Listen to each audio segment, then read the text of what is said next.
அறிக்கை மட்டும் வருது, ஆனால் உள்ளே ஒன்றும் இல்லையே. எடப்பாடியோடு சேர்ந்த டிடிவி தினகரன் செம அட்டாக்.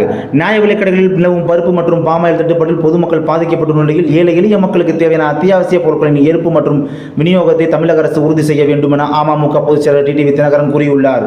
தமிழகத்தில் பொது விநியோக திட்டத்தின் கீழ் நியாய விலைக் கடைகளில் அரிசி, சர்க்கரை, துவரம் பருப்பு, பாமாயில், மண்ணெண்ணெய் உள்ளிட்டவை வழங்கப்பட்டு வருகிறது. கடந்த சில மாதங்களாகவே ரேஷன் அட்டைதாரர்களுக்கு மண்ணெண்ணெய் வழங்கப்படவில்லை. இந்த நிலையில் கடந்த 2 மாதங்களாக துவரம் பருப்பு, பாமாயில் வழங்கப்படவில்லை என புகார் எழுந்துள்ளது. தேர்தல் நடத்தை விதிகள் காரணமாக டெண்டர் பிரச்சனை எழுந்ததாகவும், இதன் காரணமாக ஆங்காங்கே சில இடங்களில் துவரம் பருப்பு, பாமாயில் விநியோகம் பாதிக்கப்பட்டுள்ளதாகவும் இதை உடனடியாக சரி செய்துள்ளதாக அதிகாரிகள் விளக்கமளித்தனர்.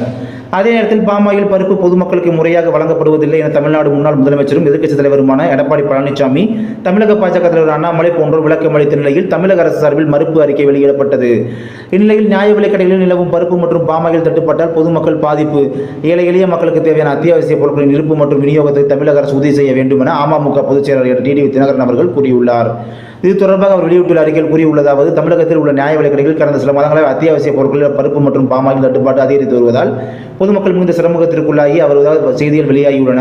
திமுகவின் தேர்தல் அறிக்கையில் 240வது இடம்பெற்றிருந்த நியாய விலைக் கடைகளில் வழங்கப்படும் சர்க்கரையின் அளவு 1 கிலோ கூடுதலாக வழங்கப்படுவதோடு உளுந்த பருப்பு மீண்டும் வழங்கப்படும் என்ற வாக்குறுதி இதுவரை நிறைவேற்ற முன்வராத திமுக அரசு ஏற்கனவே விநியோகம் செய்யப்பட்டு வந்த அத்தியாவசிய பொருட்களையும் முறையாக விநியோகம் செய்யாமல் இருப்பது கடும் கண்டனத்திற்குரியது. நியாய விலைக் கடைகளில் அத்தியாவசிய பொருட்களின் தட்டுப்பாடு இருப்பதாக புகார் எழும் போதெல்லாம் தட்டுப்பாட்டை போக்க நடவடிக்கை என்ற தமிழக அரசின் செய்திக்குறிப்பு வருகிறதே தவிர அத்தியாவசிய பொருட்களின் ஒருபோதும் வந்ததாக தெரியவில்லை என நியாய விலை பணியாளர்களுக்கும் நுகர்வோர்களுக்கும் வேதனை தெரிவிக்கின்றன. தமிழக அரசின் நிதி நெருக்கடியை சமாளிக்க நியாய விலைக் கடைகளில் விநியோகிக்கப்படும் அத்தியாவசிய பொருட்கள் தட்டுப்பாடு இருப்பதாக மாய தோற்றத்தை உருவாக்கி பருப்பு மற்றும் பாமாயில் விநியோகத்தை முற்றிலுமாக நிறுத்த தமிழக அரசு முடிவு செய்திருக்கிறதா என்ற சந்தேகம் மக்கள் மத்தியில் எழத் தொடங்கியுள்ளது. எனவே ஏழை எளிய நடுத்தர மக்களுக்கு நியாய விலைக் கடைகளில் விநியோகிக்கப்படும் அத்தியாவசிய பொருட்களுக்கு ஏற்பட்டிருக்கும் தட்டுப்பாட்டை போக்க உரிய நடவடிக்கை எடுப்பதோடு இனிவரும் காலங்களில் அனைத்து நியாய விலைக் கடைகளிலும் அத்தியாவசிய பொருட்கள் போதுமான இருப்பு இருப்பதை உறுதி செய்ய வேண்டும் என தமிழக அரசை வலியுறுத்துகிறேன் என கூறியுள்ளார்.